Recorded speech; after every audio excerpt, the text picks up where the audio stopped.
Join us for the Achievers Coaching Academic Summit 2025. Themed Harnessing Nature's Gift for Economic Growth in Taraba State. Date 15th February 2025. Venue The Significant Place Chapel, Adjacent State Secretariat, former Mobile Links, Abuja Phase 1, Jalingo, Taraba State. Admission starts at 1 p.m. and the main event begins at 2 p.m. Don't forget, admission is free.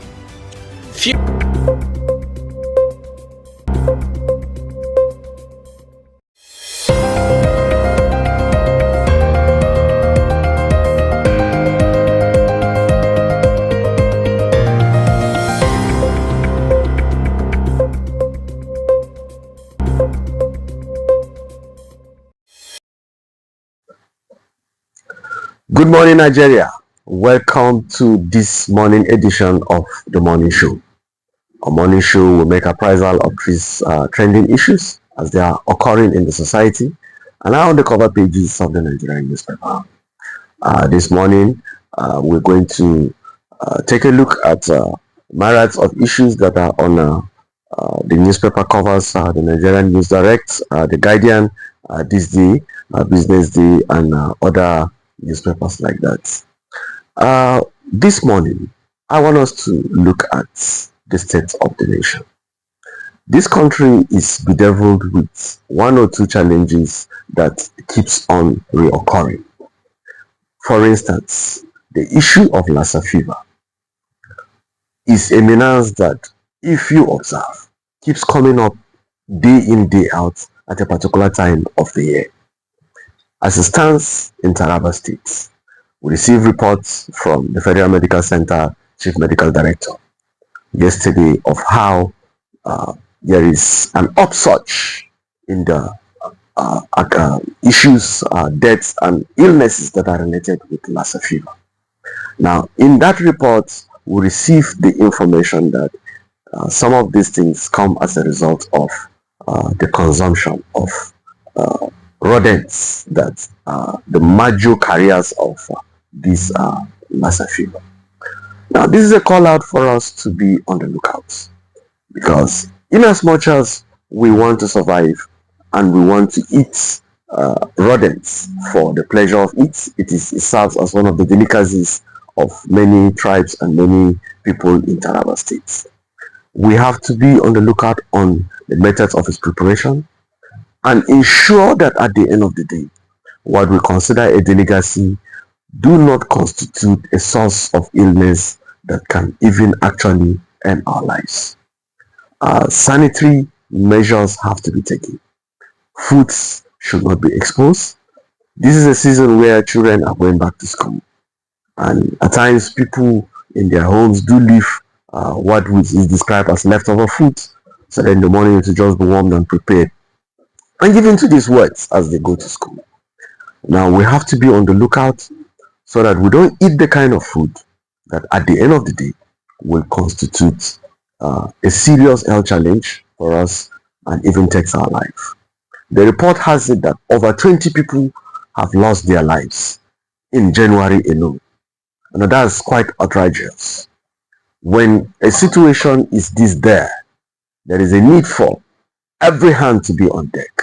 We don't have to depend on government always, that government have to give us what it takes to prevent this disease. In our various homes, in our various closets, we have the ability to be able to suffocate Lassa, and in such a way that it will not rear its ugly heads.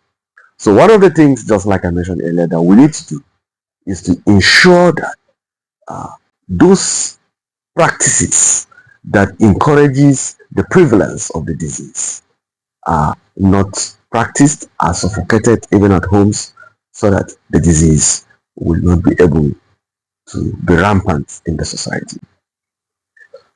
Another issue that has bedeviled this part of the world recently is the issue of cholera. We've received reports from Adamawa State, neighboring Benue State, and even some part of Taraba State of the outbreak of cholera disease in these communities. Now, it is most likely the result of the fact that this is a season where clean water are not easily accessed. And because of that, people are compelled to take water that have been contaminated. And these have led to the outbreak of cholera. Cholera is one of the most dangerous killer diseases in sub-Saharan Africa. And it has been attributed to causes such as sources of clean water and sanitary uh, factors. Now, how do we forestall this?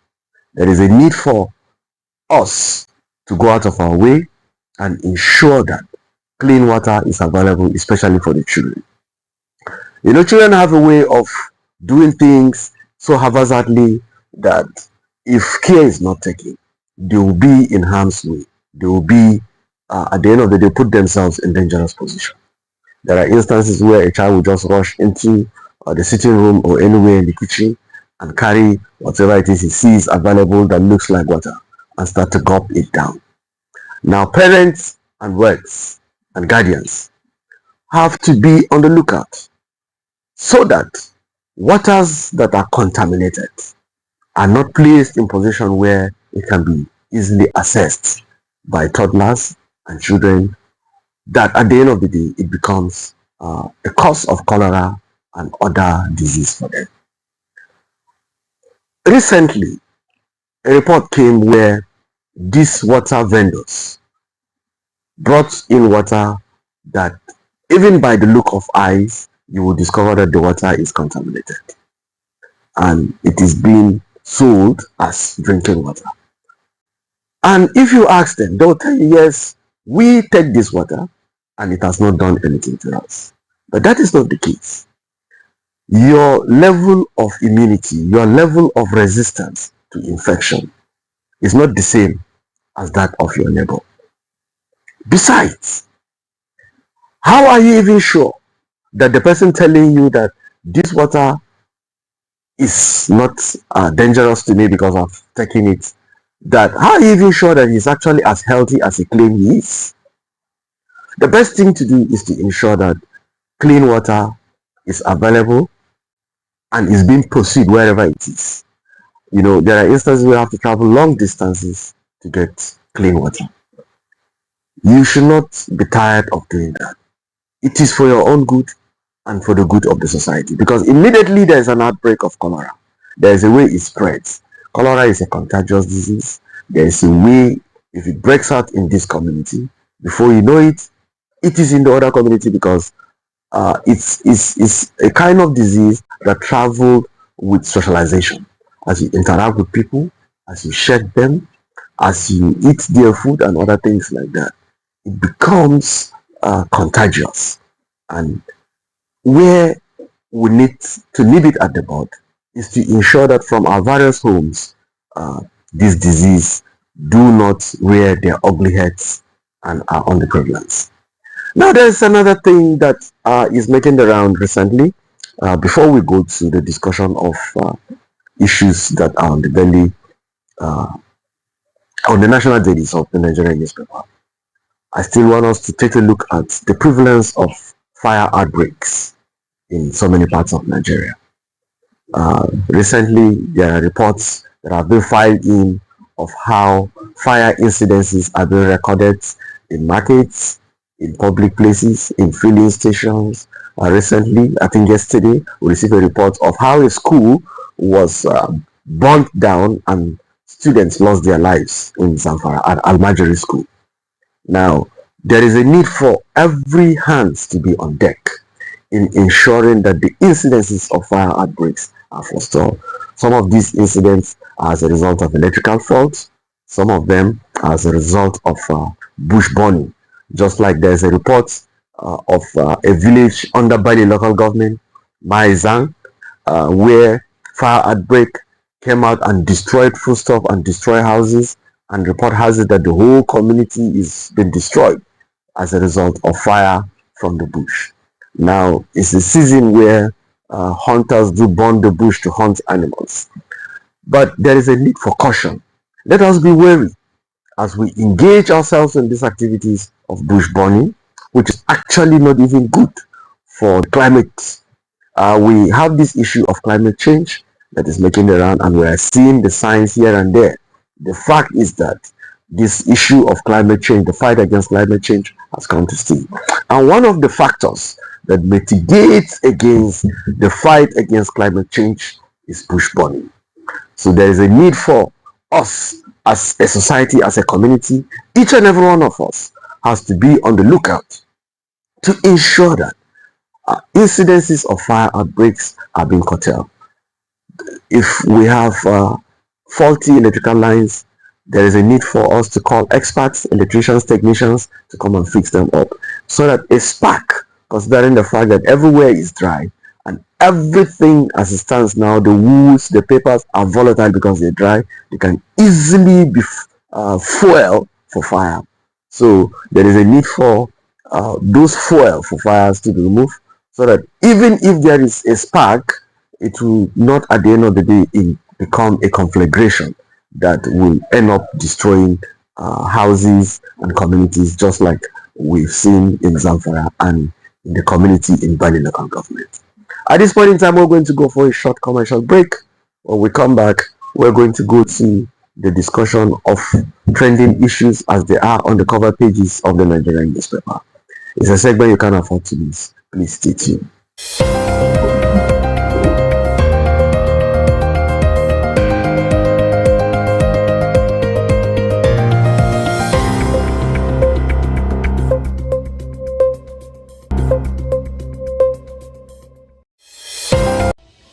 Are you ready? Join us for the Achievers Coaching Academic Summit 2025. Themed Harnessing Nature's Gift for Economic Growth in Taraba State. Date 15th February 2025. Venue The Significant Place Chapel, Adjacent State Secretariat. Former mobile links: Abuja Phase 1, Jalingo, Taraba State. Admission starts at 1 p.m. and the main event begins at 2 p.m. Don't forget, admission is free. Featuring insightful session on crop farming, agro-processing, value chain development, animal farming, and dry season farming. With top facilitators including Dr. Hope Dauda Gaina, Mr. Godfrey Tafida, Honorable Zeno Hassan Meikaswa, Chief Gabriel Olayinka, and Mr. Waziri Aaron Anthony. Don't miss this opportunity to unlock economic growth. See you there.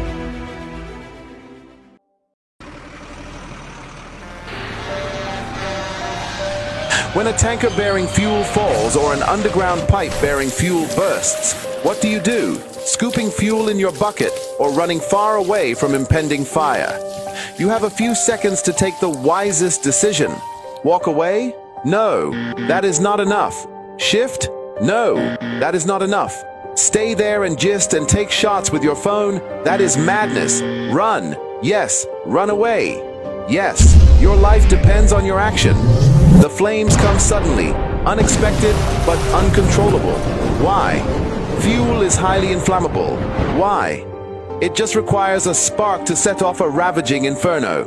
So, don't stay there to think. Storm away to live. Do not throw away your life in anguish for meaningless fuel siphoning. Be advised.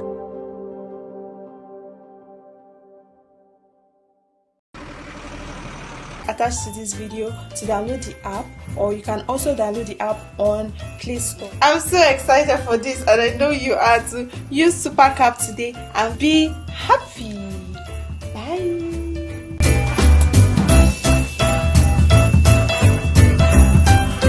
What if I told you there's a cab service you can book right now in Jalingo?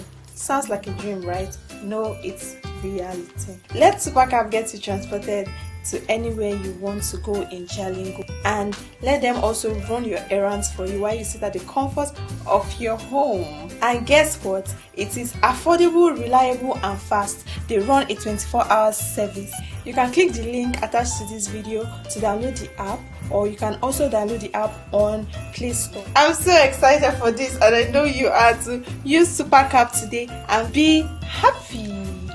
Bye.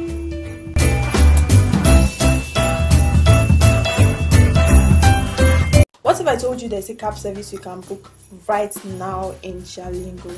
Sounds like a dream, right? No, it's reality. Let Supercab get you transported to anywhere you want to go in Jalingo, and let them also run your errands for you while you sit at the comfort of your home. And guess what? It is affordable, reliable and fast. They run a 24-hour service. You can click the link attached to this video to download the app, or you can also download the app on Play Store. I'm so excited for this, and I know you are too. Use Super Cap today and be happy.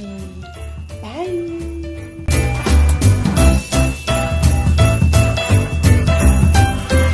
What if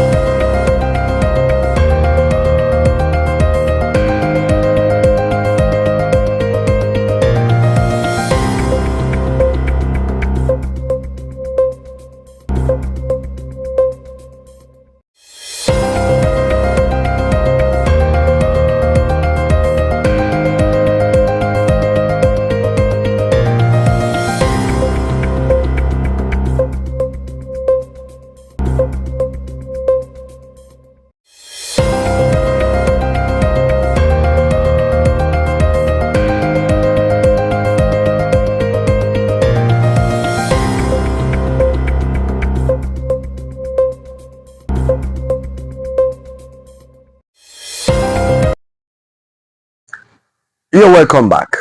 This is another segment of the Bonnie Show, and in this segment, we're just going to delve into the main issues of today.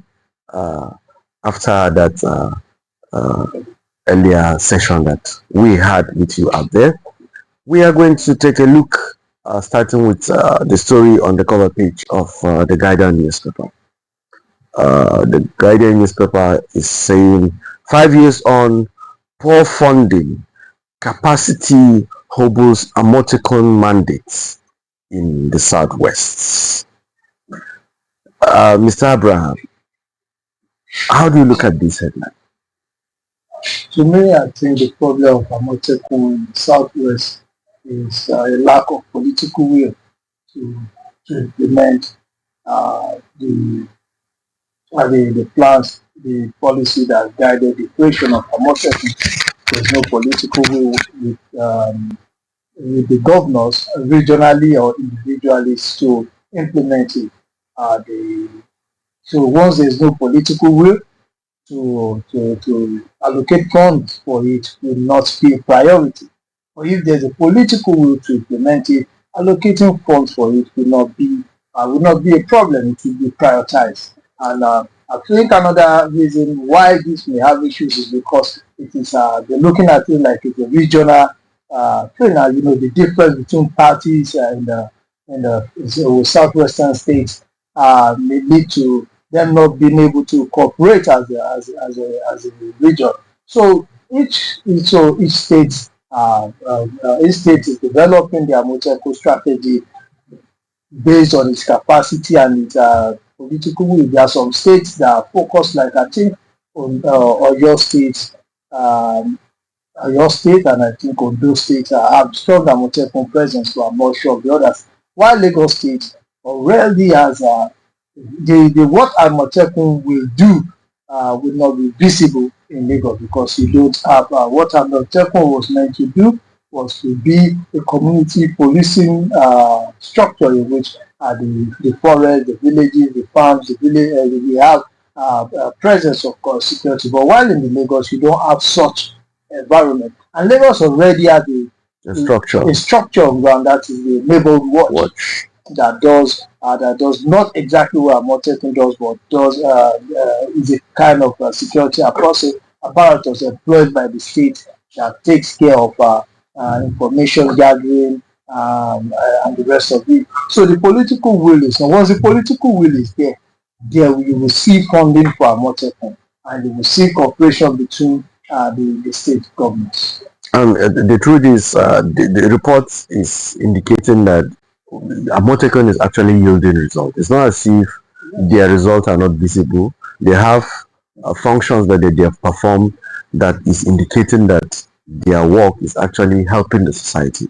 But the problem is that they are poorly funded and maybe they don't have the particular structure. And I think another thing is the fact that each state has its own structure, just like I think you mentioned it. Each ondo structure of Amotekun is not the same with Oshun structure of Amotekun. And maybe that constitutes, they have issues with synergizing and other things like that. I think if you look at Nigeria, the issue of geopolitical dispute is just on paper. There is no way, there is no there's no constitutional backing for regional. Each state is an independent of each other. Is independent of each other. Is a subnational. So it will be hard something that is regional work smoothly because there is no constitutional backings for such things. It's just an agreement, an arrangement within ourselves, except for things like an NDD, the Development Commission. Yes. We just get funding for the federal government and the rest of it. But in this case, I think every state has its own peculiarities, has its the way it does things, has its own government. So let it.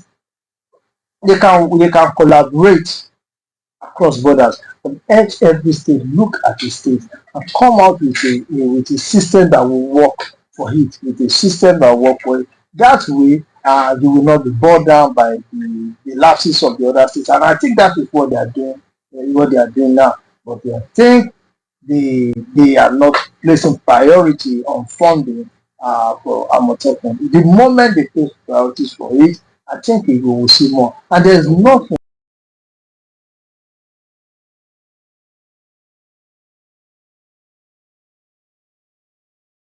issues that will come with every human endeavor. You will definitely have those that will abuse the power. We have it in the police, we have it in the army, we have it in the air force. So we don't expect Amotekun or vigilantes to be any different. The thing is that if it is properly funded, if it is properly structured, you'll be able to weed out this, and then there must be clear terms of conditions in which they work. There must be a guideline for how they work, and there must be continuous training. And even if you look at the police as a whole, the training is less than for a police officer recruit. I think it's less than 6 months. Yeah, something like that. Something like that. It's not up to a year. It's not up to a year. So even the Amotekun, if you have a structure whereby most of them are hunters, most of them have been security guards all their lives. Most of them are even retired security operatives. Security operatives. So the thing is just to have a structure. They train those coming in, and there should be a code of conduct, ethics of the profession, and the rest of it. Once this thing is properly set, they will work just like the police. It's working. It's not as if the police and the army too don't have these elements of criminals. Of criminals within there, but it is easy to fish those ones out because they have a good structure. So that also applies to Amotekun and other local community police arrangements. And okay, let's look at before we go to the next news. Let's look at it from this perspective of goodwill. Goodwill in the sense that many members of the society don't even trust the Amotekun themselves. They trust them more than the police. I'll tell you this because these are people they know. Okay, based most on times if you conduct an opinion poll and in communities when it comes to community this thing, I think they'll prepare the Amotekun to be there, then maybe the police will just come and because we've been with the police all these years and they've seen how much they can do. I think the people will prefer people they know, people they can call on, people that understand. There are some techniques these people use that the police are not allowed to use. So if you conduct techniques like that takes us to another. Yes, they are not the. If you look at the Amotekun means leopard. The rationale behind it is not only to use conventional ways of securing of security. They have other unconventional Like voodoo.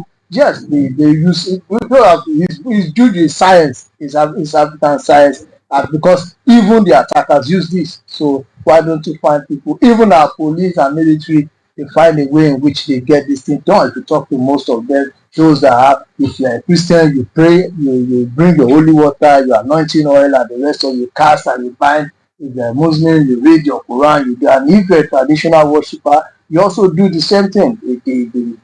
The end justifies the means. Okay, though this one I want to discuss now is not directly at the Amotekun, because I've not received these reports concerning Amotekun, but other vigilante organizations, looking at it from the perspective of state police, there are vigilante organizations in this part of the world, in northern Nigeria, where as they go about their duties, they have the rights to take whatever domestic animals that is available, because in their camp where they stay, they don't stay in their various houses. They have a particular camp where they stay. It's like their rallying points, and it is from that camp that they launch attack on criminals and other things like that.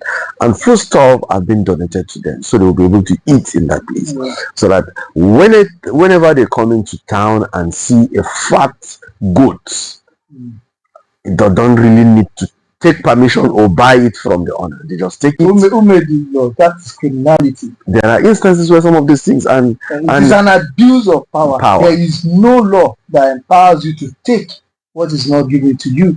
It should be free will or provided by the government or the community. Or the community as a free will donation. If you know you can't do it like that, then you are also involved in stealing. That is stealing. Now, these people are the strength of the communities. They are the watchers. They watch over the place. And at times, when you want to argue with them, you become a victim, because they say, "Okay, yes, you're supposed to." I think this thing, though, to me, it's not the problem. It's not the security outfit that has problem. It is the government that is meant to regulate them that is the problem.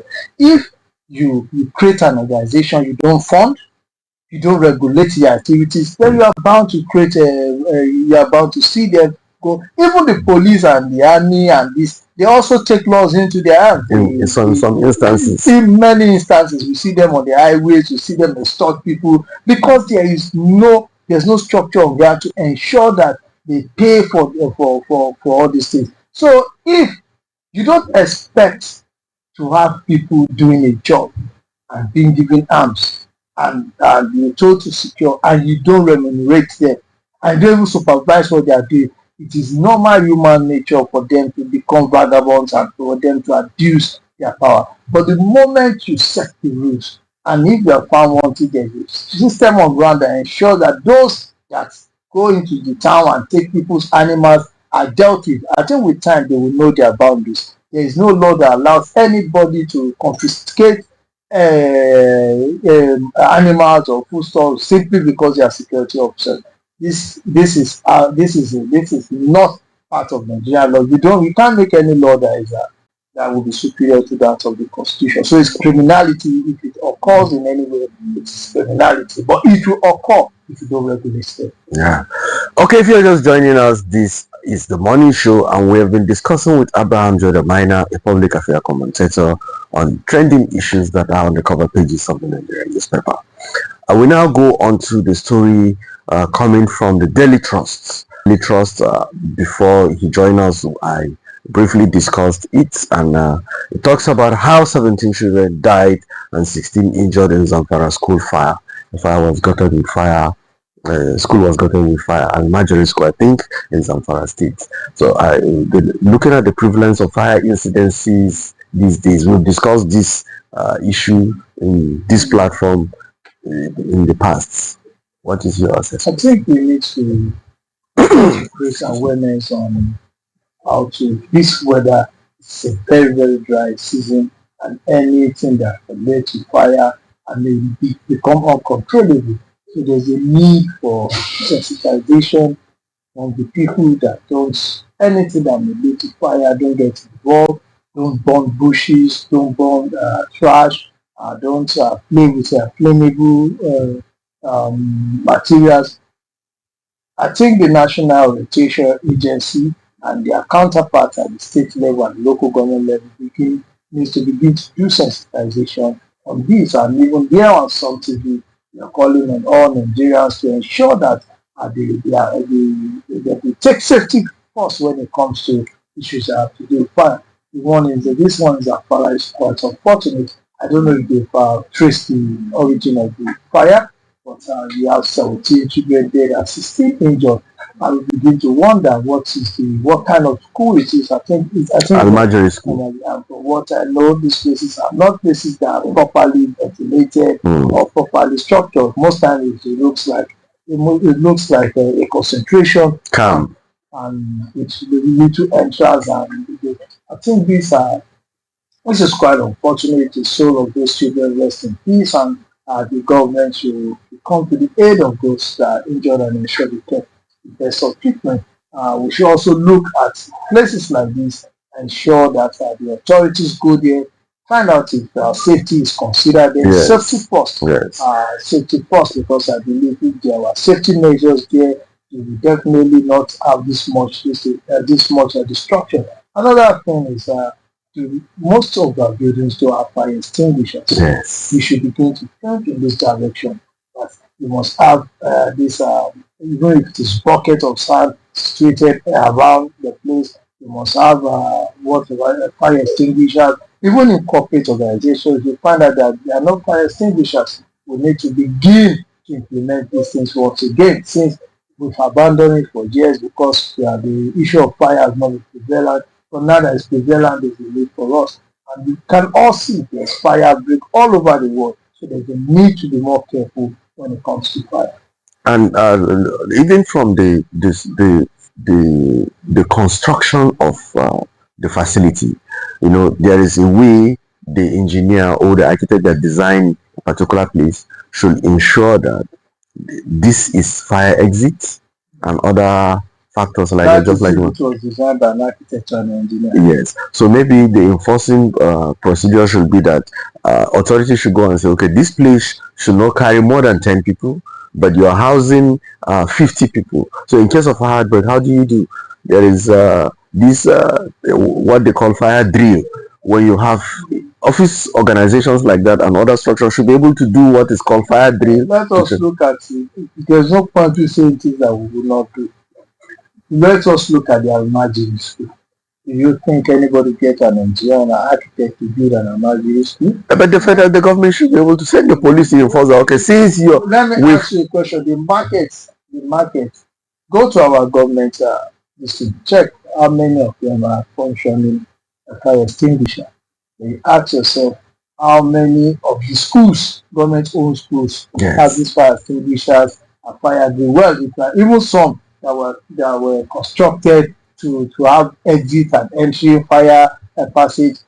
The number of students in the classrooms, there will definitely be a stampede. So these are things that when we begin to say, even those that are meant to implement it, don't have, they are not in their own offices, they are not implementing it. So the thing is that we've boxed ourselves into a corner with years of neglect.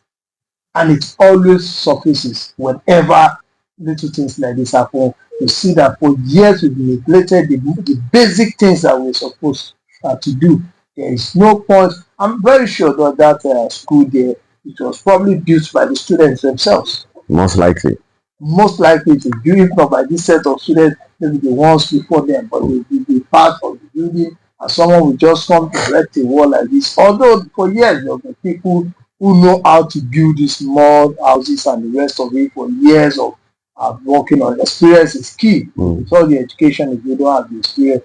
But again, we need to do more. Then again, the issue of this Almajiri school is high time we look for a better way of training our children in learning Arabic, Islamic studies. Because we see other countries, they've improved on this system. They've improved on it, and it's producing better results than it is producing in the area. In a related development, we received reports recently of fire outbreaks in a community in Bali, where it's speculated to be as a result of bush burning. And I want you to look at it from the perspective of the fight against climate change. and other things like that, because this fire, if it is bush burning, is as a result of hunting.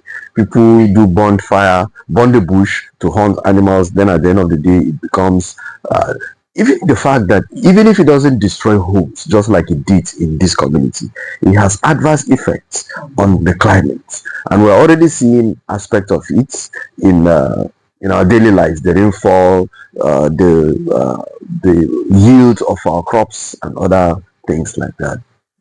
We have two problems here. One is the issue of there's a need to ban bush burning.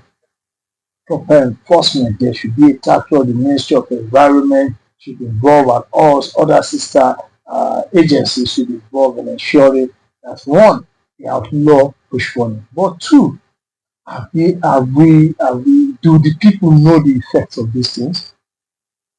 Have we been able to educate people on the effects of bush burning? Because you can't just tell someone to stop something That he doesn't even that know. for years that he doesn't know the effect of him doing it. So they will find it that it is just one. They don't know the effects of what they are doing. So we need to educate people more on the effect of bush burning and the effects on the climate and the rest of it. These are things that if we don't do it, it will always come to hurt us. Because you can't tell someone that believes that hunting, that he grew up knowing that during dry season they set fire to hunt for rats and rodents and this, and that is the way they've always done it. Then all of a sudden somebody somewhere who lives far away, who didn't build road for them, who didn't provide water for them, who didn't provide electricity for them, will tell them that the land that they have that belongs to them, that they've been working on for years, should not be burnt for them to survive. It will be very, very hard for such a person to even reason, because there's no government presence in that area in the first place. No water, maybe they trek kilometers to go to school. But if you don't provide these things, if you bring the law, they won't obey the law. It is if you provide basic amenities for them, that is where they know that this is our government, and if our government speak, we listen to them. So it's a two-way. It's a two-way approach to this. You have to approach it from the part of government presence being in these communities, so that these communities will listen to the government. But because if there is a community whereby you can help them throughout the rainy season, now they are trying to make ends meet in the village, and you tell them they shouldn't do this, they will rebel, and they will wait at night, they will do what they need to do. Yes, there are communities that I know that believe that if you don't burn the bush, the land will not be fertile. That is it. So they don't know that the burning has adverse effects on the ground itself and the climate in the long run. So the awareness has to be created. Now we'll go to the Delhi Independent, and the story on the Delhi Independent has to do with politics. PDP crisis, BOT backs governors, recognizes Ode Okoye as the party scribe.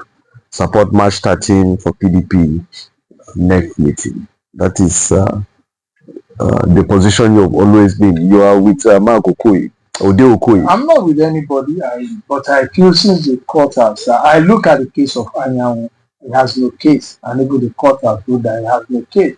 So whoever it is, whether Ode Okoye or anyone else, and then the BOT, what the BOT was supposed to do, I think with what the governor has done, they are now backing the governor. So as it stands, Ode Okoye is the party secretary. And since now that has been established, they also support the March 13 for PDP next meeting. I think with this, we are beginning to see them be headway. So between now and then, the party leadership will come together and begin to see how to mend fences, so that the March 13 next meeting does not end creating more problems than solving it. There should be a lot of underground. People must drop their personal interests for the interest of the party. People must drop their egos. People must agree that yes, they've all in one way. There's one thing that everybody's trying to do.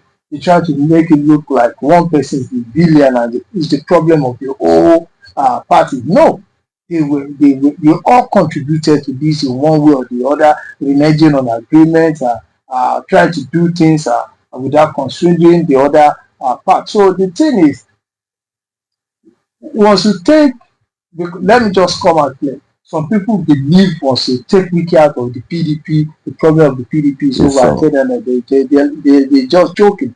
Wiki is just one person within the PDP that has a lot of interest in the PDP because of years of him financing the party. So if you take away Wiki, you still have the structure he has within the party. And then even if you take away the structure, you still have some other factions within the party that now the factors are not prominent, because what is prominent is the Wiki faction and maybe the Atiku Abubakar faction. There are a lot of problems within the PDP that need to be solved, and if these things can't be solved by grandstanding, it needs to be solved by coming together and agreeing that yes, we have to win some, we have to lose some in the little battle so that the whole war can be won. Do you envisage that this crisis is about to finish? If it is true that Wiki is the one sponsoring the survival of PDP with his money over the years, and he is the one breaking the Ironwood faction, supporting them and ensuring that he comes back to become secretary. Do these dynamics now, as it stands now, the PDP Governors Forum and the BOT have recognized Odeokuri? Don't you think that faction of Ironwood now should understand that, okay? Let me tell you something. Yes. I'm not saying Wiki is Ironwood is a good case. At least that's a speculation, most likely. Speculation. I'm not saying now within the BOT itself. Yes. There are those that are loyal to Wiki. Not Wiki, to one faction or the other. Within the governors, there are those that their loyalty is with one faction or the other. There are those that they were with Wiki and they are still with him. But taking it as it may, is still indicative this of the is the curious case is simply because the court ruled. And the wisest thing is to go with the ruling of the court. It is not because it belongs to a faction or the other. The court ruled that this is the person based on the fact that Ian was resigned. If Odeokwe was in Wiki's faction, with the court ruling, it would be the secretary. So it is not as if they resolved the issue of faction. This decision was made based on the court ruling. So if Iron gets a court ruling, they may have to follow that.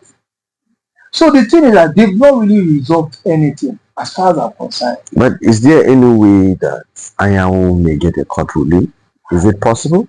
He may have we don't know the constitution, we don't know what it is, and we don't know the factors. He may just find something within how Odeokwe was because I don't think he was elected, he was just so let the court decide. I'm not a judge, I'm not. Okay, if a court rules that there should be stay of injunction, that the status quo should be maintained, and the governors now are supporting another court directive that Odeokwe, what do you think they are doing? Is there the party does not have the right to tell the court, okay, whatever it is you want to rule on, this is the candidate we want. Understand? The party is a product of law, and you cannot operate outside of the law. You can't shift the goalposts and say, okay, for this, I will obey this court. You can't decide. It is you, and you can't decide which law to obey or which court order to obey. You cannot decide which to obey. You can't say, based on our constitution, we obey this court. This thing, we will not obey that. What you do is to appeal it. What if it is on issue of expediency that needs to be handled as quickly as possible? You approach the court. That's what I'm saying. You approach the court for expediency. This thing is like this in Nigeria here, there's no expediency that is beyond the law. There is no expediency that is beyond the law. You can approach the court. It is because many of them have abused court order. What they do is that they go to parallel courts. So they get rulings that are parallel. So, and then they now begin to say, this is the court ruling we get. to me, the problem is not the judiciary. The problem is those of us that look for a way to look at the loopholes in the judiciary and have continually abused this loophole. So when we say judiciary, the thing is that has the judiciary ever prognosed in any affairs?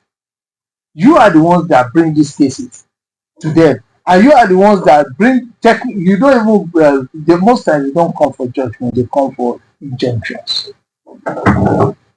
They come for injunctions. So they will continue to do whatever it is they want to do. Yeah. Meanwhile, they have the backing of the law, stay of injunction and things like that. Well, viewers, we will now go for a commercial break. When we come back, another segment of the morning show awaits you, and you can afford to miss it. Please stay tuned.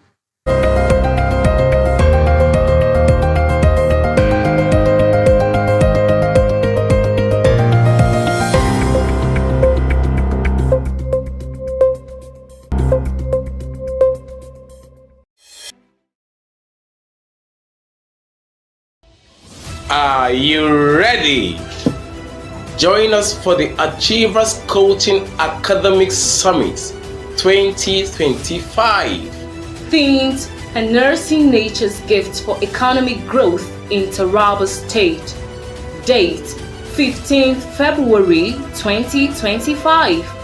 Venue The Significant Place Chapel. Adjacent State Secretariat. Former mobile links. Abuja Phase 1, Jalingo, Taraba State. Admission starts at 1 p.m. and the main event begins at 2 p.m. Don't forget, admission is free. Featuring insightful session on crop farming, agro-processing, value chain development, animal farming, and dry season farming. With top facilitators including Dr. Hope Dauda Gaina, Mr. Godfrey Tafida, Honorable Zeno Hassan Meikaswa, Chief Gabriel Olayinka, and Mr. Waziri Aaron Anthony. Don't miss this opportunity to unlock economic growth. See you there.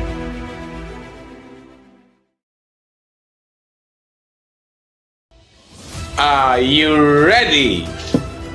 Join us for the Achievers Coaching Academic Summit 2025. Themed Harnessing Nature's Gifts for Economic Growth in Taraba State. Date 15th February 2025. Venue The Significant Place Chapel. Adjacent State Secretariat. Former mobile links. Abuja Phase 1, Jalingo, Taraba State. Admission starts at 1 p.m. and the main event begins at 2 p.m. Don't forget, admission is free. Featuring insightful session on crop farming, agro-processing, value chain development, animal farming, and dry season farming.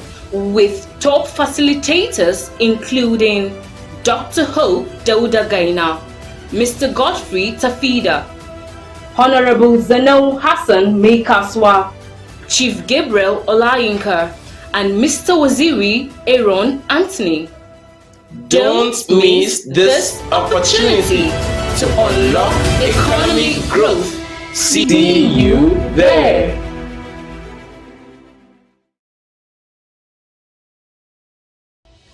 Are you ready? Join us for the Achievers Coaching Academic Summit 2025. Themed Harnessing Nature's Gifts for Economic Growth in Taraba State. Date 15th February 2025. Venue The Significant Place Chapel. Adjacent State Secretariat. Former mobile links. Abuja Phase 1, Jalingo, Taraba State. Admission starts at 1 p.m. and the main event begins at 2 p.m. Don't forget, admission is free. Featuring insightful session on crop farming, agro-processing, value chain development, animal farming, and dry season farming. with top facilitators including Dr. Hope Dauda Gaina, Mr. Godfrey Tafida, Honorable Zanau Hassan Meikaswa, Chief Gabriel Olayinka, and Mr. Waziri Aaron Anthony. Don't miss this opportunity to unlock economic growth.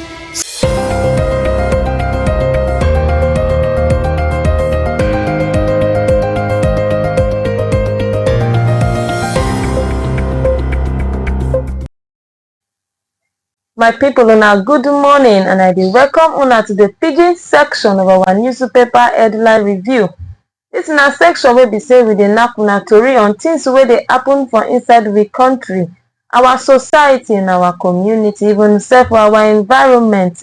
My name be Esther Oka Stephen, and with me on this morning show na our usual guest wey be Oga Minor Jordan Abraham. Oga, good morning. Good and morning, welcome to the madam. show. Thank you very much. Okay, oh my country people, TSU wey be Taraba State University, they do their graduation ceremony yesterday wey dem dey call am say signing out as well wishers, family and friends, loved ones to follow go there to go celebrate with them. Even sef some of our crew from this place follow go there to go carry report to come. The one wey come sweet me pass wey I carry come meet una concerning this their signing out na the tori of one girl wey dem dey call Harmony Peter, where she too follow dem graduate for that celebration yesterday.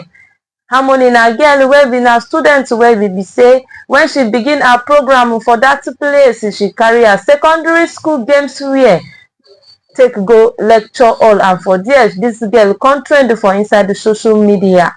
Despite say people who dey laugh this girl that time when she begin school, this girl still dey contented yo. This girl continue to dey go school. She not say because of say people who dey laugh me say I no get dress fine clothes to wear. This girl no feel discouraged. This girl still go school so till she come finish her graduation. She come finish her program, come follow them graduate yesterday under the sponsorship of the scholarship of one member representing Sardauna Gashaka Kurmi Federal Constituency. This man give Harmony scholarship. The name of this member be David Fowl. Now give this girl scholarship, and to the glory of God, this Harmony will be trend because of say she no get better thing to wear. This Harmony don't turn to big girl today. Harmony don't celebrate. Even the self federal job come dey for this girl table as I dey talk to now. So this girl don't come become celebrity. People self where they laugh am now, then they very amazing and surprised. As we hear this story yesterday, I happy well for this Harmony. And this one come make me to even pick challenge because of say I know many people when it be say because of one or two mocking from their mates, then they run come out from school. But Harmony get in mind, take sit down, finish her education. Oga Minor, abeg put mouth for this Harmony matter because this one a challenge to me in the sight of many youth when it be say they no fit bear one or two things. Still give one or two complain run come out from school. But as you see Harmony get in mind, sit down, finish in school under the scholarship of FAO, wey maybe member of Gashaka community. Put mouth for this matter. We thank God for the life of this our daughter, because that time when she trained, she wear a sports wear and a sport uniform for her secondary games wear. Go school, person waiting say one more can come snap and post am for social media. She can't become waiting that they take. She can't become something where people they look, they laugh. And as they do them as God, they do his own thing. Now way God want to expose and be that one set up. So now so Honorable Afua see the girl, look for the girl, sponsor her throughout the school, and even now as she graduate, as she they sign out yesterday, he say federal government work the wait for her. This now story wey sweet my mind. Now one of the things where social media suppose they bring the positive things, you see, because of the role of the social media, it don't expose waiting this girl go through and somebody responsible person for society don't look and don't take control of the situation. So I dey tell anybody, no matter who you be, no matter wetin you be, so long as you dey serious for life, somebody somewhere go see that your seriousness and he go reward you for am, because God na person wey dey reward seriousness. If you say that girl look say instead wey I go wear my sport wear make I stay for house, she go miss that lecture, or because of that she begin waka kurukere waka. By now she fit don graduate, or she fit even no graduate again, because kurukere matter no dey last for long. So I thank God for the life of this girl Harmony. And yesterday when she come around to our studio, you feel see say yes, she na girl wey be say she really appreciate wetin God do to am through Honorable Fua. And this one na still message to our leaders dem, whether it be politician, whether it be oga for church, whether it be oga for company, whether it be civil servant. If you see person in need, help am. If you see person in need, help am. The thing wey this honorable do for her, definitely you no know wetin this girl go be tomorrow. That girl fit be person wey be say go come turn Taraba to better pass wetin e be today. So we thank God for her life. We thank God for wetin God do for her, and twale to our honorable Fua, wetin you do, more grace to your elbow, oga. Okay, oh my country people, una don hear am from oga mind and mouth. If it to say money won't come pick one kind yeye courage say okay oh, because of say I wear my games where people who dey mock me, she won't come go do kurukere waka. By now maybe money for no even fit dey for school, or she go don go carry another yeye result to come outside. But because of say she get, so this one na lesson to our youth, to them. When of it is stay one place, say because of say them they laugh you. Not be for only school, even say for compound issue like this they go on. Even say for offices issue like this they go on. People go laugh you say na so okrika you dey wear. People go laugh you say na so wetin no good, wetin no fine, wetin no dey costly you dey wear. But they don't know say tomorrow God fit catapult you to another level. So I beg you, make una no talk say because people who dey laugh you, people who dey downgrade you in one way or the other. The better thing wey una dey do now go come dey discouraging. Come say me not go do again because of say the mocking too much. Okay, oh my country people, I thank una for joining us. Now Harmony matter carry me come sit down for here this morning, and I believe say my fellow youth and my fellow students them when they still there for school, they don't pick a lesson from this Harmony, because Harmony matter really trend well because of the games where she will go receive a lecture. But today Harmony is now a blessing to the member support for our life. Okay, oh my country people, correct interesting package they come on our way. As Oga Ira go come continue with the morning show. Now do thank you for watching.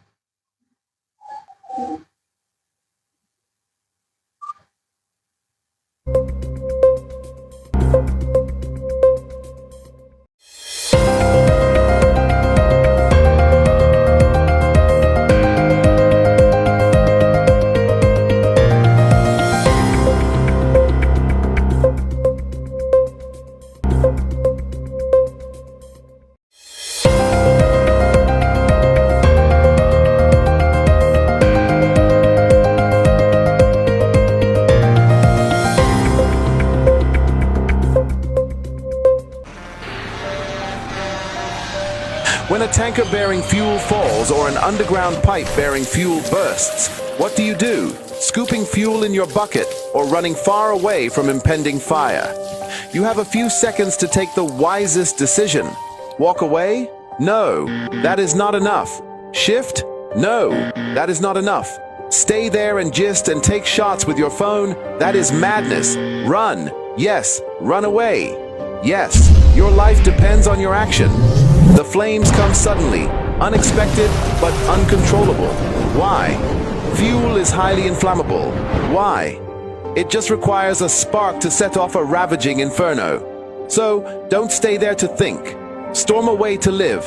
Do not throw away your life in anguish for meaningless fuel siphoning. Be advised.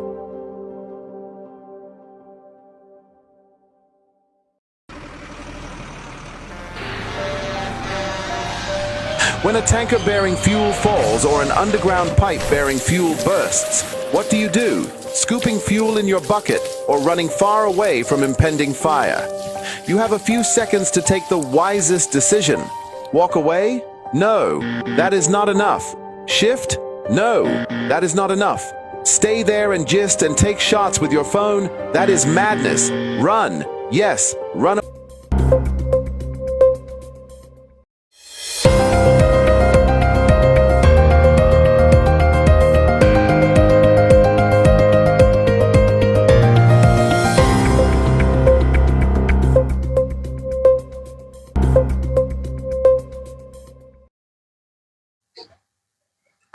Welcome back. This is the morning show, the segment of Taraba news that are trending in Taraba State and the Northeast. And we're going to start with this prominent story, talk about Honorable David Albert for a paradigm of philanthropy, the inspiring story of Joshua Harmony Peters' ascendancy to academic eminence. Yes, just like we did on the pigeon section, I think we want to look at it from another perspective.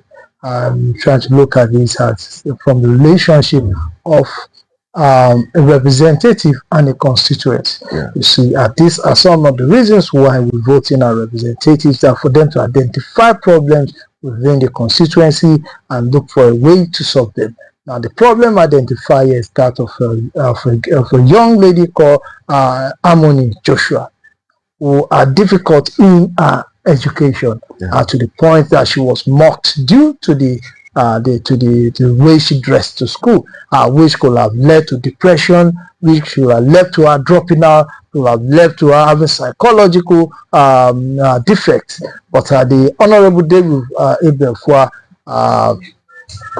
in his magnanimity, spotted this and saw it as a constituency project that I can take. So, and he decided to take her as a constituency project, as a personal project of his. Now, in this case, it is not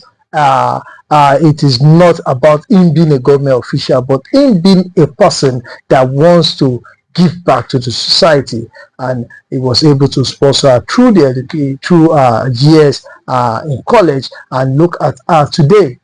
She signed out yesterday. I just imagine the joy that this will have brought to her family and to her loved ones. So it is a lesson for us all, a lesson for those of us, let me say yes, those of us that have to ensure that we help people, and also a lesson for those of us that wants to do anything.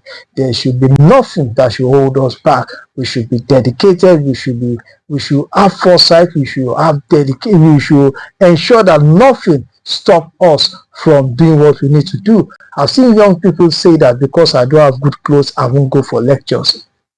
I've seen young people say that because I don't have a good phone, I don't think I can go to school if I don't have an iPhone.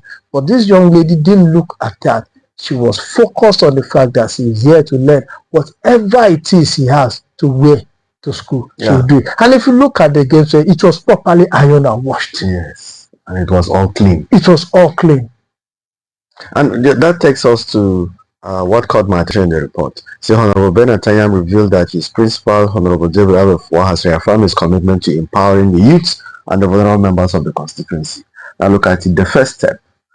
If she has not taken that first step, just like you are trying to buttress now, if she has not taken that first step, Honorable Fua wouldn't have even seen her in the first place. He will not. So the whole thing boils down to the confidence, the courage to be able to take a first step. Yes, that is just it. Take the first step, and they say a journey of 1,000 miles starts with one step. She took the first steps, and now she has taken 1,000 steps after that. Yes. Okay, we'll go to the next story. Talks about Alhaji Muhammad Sani Amadu Rubadu became the first emir of Fufure. I was talking about story coming from Adamawa State. Yes, this is a good one. Although I know there's some people took the matters to court over this, but it's a good one. The people of Fufure are happy.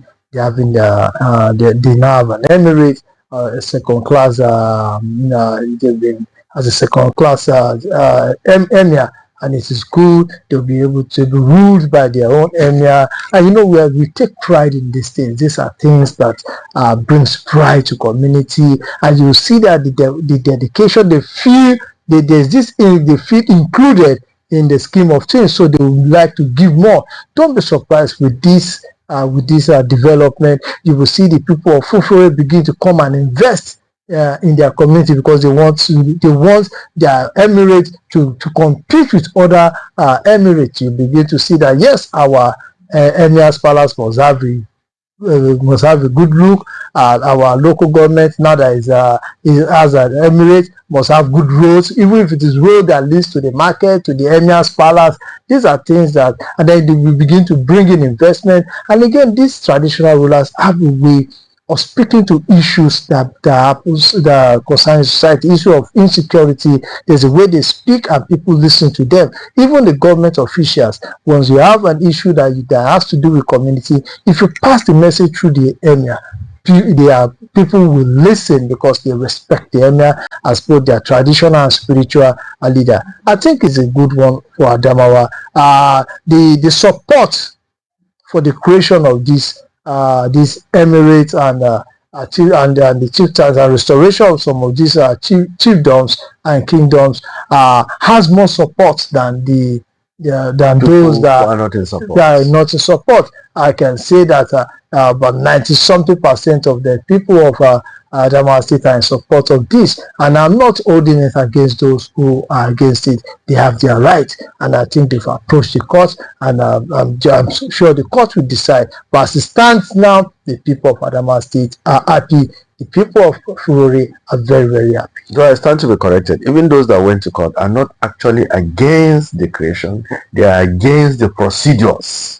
It's not as if they don't want so I think so. That takes us to the next headline. It talks about Governor Kefa's conduct surprise inspection of GDS's Hawaii Mile 6, signals commitment to free education policy. The governor seems to be paying surprise visits to. The other day he was in one community in Ardokola on his way to his soda report, and yesterday again he was in one school in Jalingo.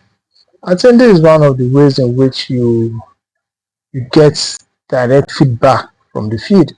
You pay surprise visits, so you meet them the way they are, not the way they will plan. If they knew the government was coming, they will give the school a facelift. Everybody will trim and prim for the occasion. But when you pay surprise visits like this, you meet the school in its natural state. Without any cleaning or so you are able to see the conditions of the school, the teaching environment, and even projects. It is good to go on and out sometimes because of the way we are in this part of the country, and it is a good one. And I think he will use his experience visiting this school because it is similar to what you obtain in other schools, or even we may even have it worse off, because since this school is in Jalingo, I think it will have a better environment than those most likely have a better environment. So this is a good feedback mechanism that the government is using, and I think whatever experiences he gets from this surprise visit is going to be one of the things that will help him in the policy direction and in the implementation of his policies. It is a good one, and we hope to see more of this. Okay, before we go, we take a look at the exploit of General Kingsley Uwa. Gen Kingsley Uwa's exploit. Wakili Kansha suspended over alleged 1.5 million payment made to him by bandits to establish camp in Taraba. Well, this issue of the Wakili, I think it's good that it should be suspended and investigated. I know the reason why he did this, and this is also, I think the government should also reach out to all traditional leaders, Nyangwa, Wakili, or whatever it is, the position you're holding, before you, due to the insecurity, before you rent out land or farmlands or anything at all, accept such visitors into your community, you must inform the security authorities. So that You they'll must make a inform background the check. local government authorities. You must inform the local government should inform the state authority. All security agencies must be informed so that they do a background check for those that are coming to settle. Definitely, we know we have situations of people. We have it around our Lamido nomads during the dry season. They pay community leaders and they stay at the outskirts of the community, and some of them have been very peaceful. They've been doing that for years, but now that we know there's insecurity and there are some that they are running from the crime and criminalities they've committed in other places, or they are coming here to set up new camps, you don't just allow anybody in. You involve the police, you involve the army, you involve the local government, you involve the state government, so that you don't bring criminals into your communities. Because with these ones, with the weapons they found with them, if this case has not been reported, I'm telling you, before the end of this month, we'll have had serious issue of banditry in that part of Karilambi local government. And that is a call out for even communities that are outside Carib, even tenants, even in places like Jalingo, you have to be sure who your tenants are. The vigilance, the calls for vigilance, even in the communities. When you stay in the neighborhood, you have to be on the lookout. Where is this person working? What kind of a person he is? Who are his friends? What's the nature of his job? It is actually important for these informations to be known about individuals, because we live in a generation where things are actually out of hand, getting out of hand. So if you know if you know that the movement of somebody is not as you expect, there's a need for caution. Inform the security operatives so that they'll do a background check on the person. It's actually going to help. And it is on that note we're going to draw the curtains for this morning edition of the Morning Show. I must appreciate Abraham Jeremiah, who has always been available here to make all this in-depth analysis for us, for our benefit and for the benefits of the society out there. I also appreciate my co-anchor Esther Oka-Steven for handling this pigeon segment. I also appreciate Mr. Silas Godgive-Walu, who is the master control operator. It is because of his efforts that you are able to connect with us. Goodbye for now. I remain your uncle, Ira Daniel Kukui.